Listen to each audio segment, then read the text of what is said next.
ఓం నమ శివాయ. అరుణాచలం లేదా అన్నామలై తమిళనాడు రాష్ట్రంలో ఉంది.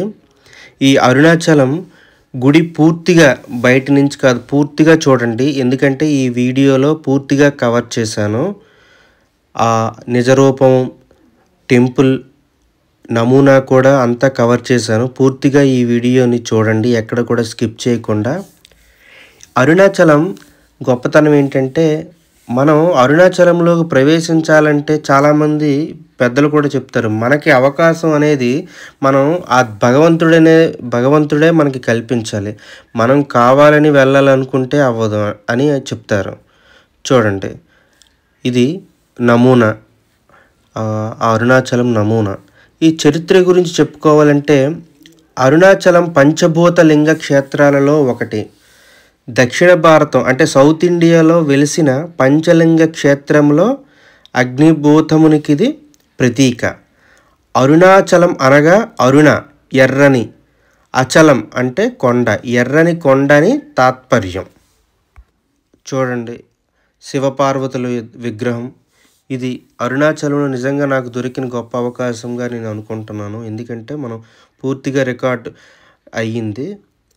పౌర్ణమి టైంలో ఇదంతా ఇలా బాగా డెకరేషన్ చేశారు. చూడండి, అరుణాచలం.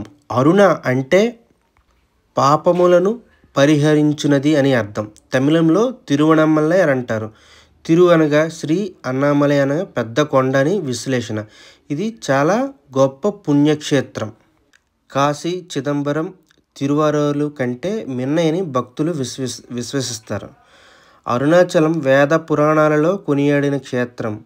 అరుణాచలేశ్వర దేవాలయం శివాజ్ఞ చేత విశ్వకర్మచే నిర్మింపబడిందని, దాని చుట్టూ అరుణమనే పురం నిర్మింపబడిందని పురాణాలు తెలుపుతున్నాయి. అక్కడ జరగవలసిన పూజా విధానమంతా గౌతమ మహర్షి శివాజ్ఞ చేత ఏర్పాటు చేశారన్నది స్కాంద పురాణాంతర్గతమైన అరుణాచల మహత్యం తెలుపుతుంది.